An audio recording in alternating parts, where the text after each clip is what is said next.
Hello everyone and welcome back. Today we will be doing an experiment to show that the Astable of free running multivibrator continuously switches between two states and that the time for which it stays in either state is decided by the resistor and capacitor combination or the RC time constant in the respective base circuits. Firstly, you will require mask sheet number 5 which you will place on the board with the help of the guide pins. Now take two transistors R-type and place it at gap junction 8 and the L-type transistor at gap junction 2. Take a cross strip which connects at gap junction 16.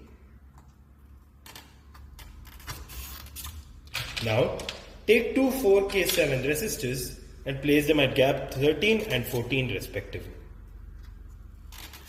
Take 500 microfarad capacitors and place them with the orientation such that the negative side points towards your right.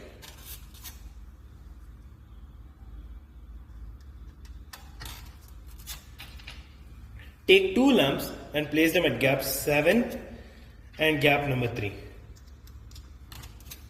Now fill in the circuit with shorting pins.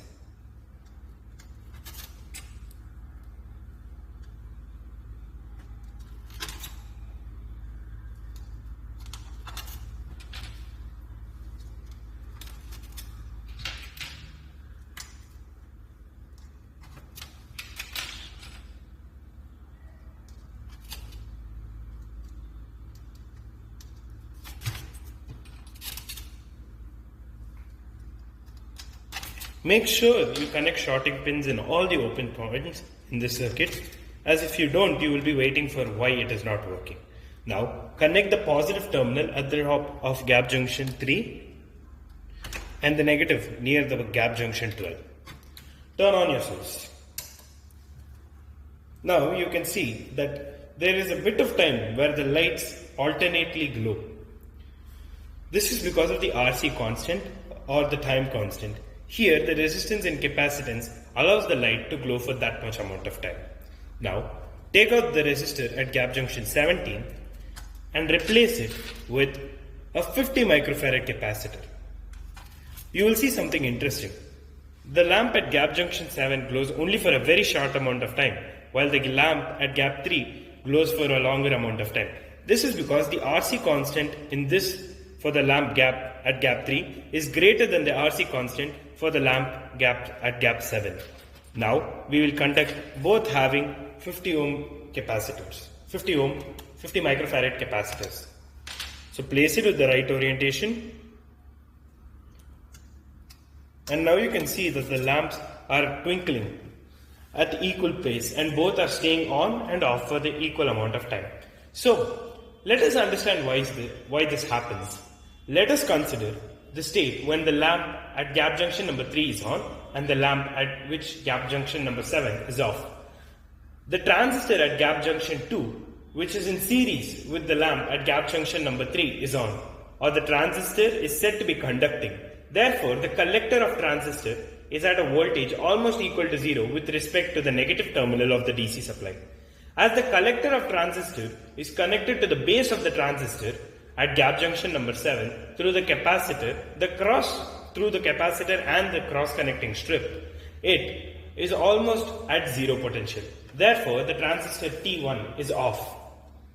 The lamp at gap junction number 7 does not light up. The collector of T is then at a potential of 6 volts because there is no current and no consequential potential drop across the lamp.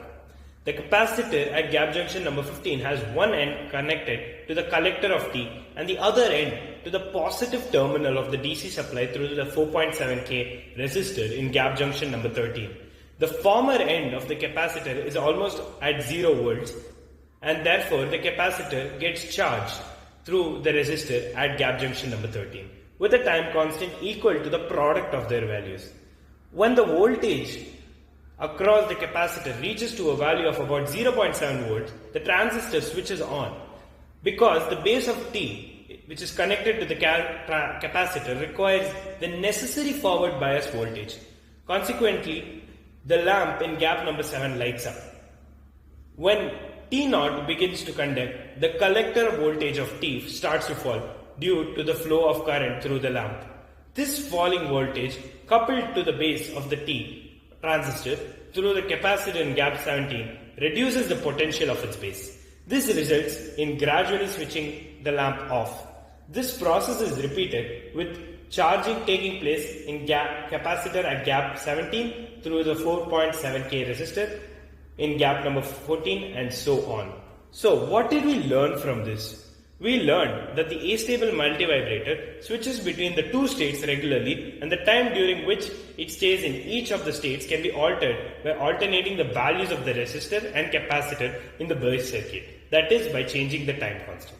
I hope you had fun while doing this experiment and understood the concept behind this experiment. We will meet again the next time. Thank you.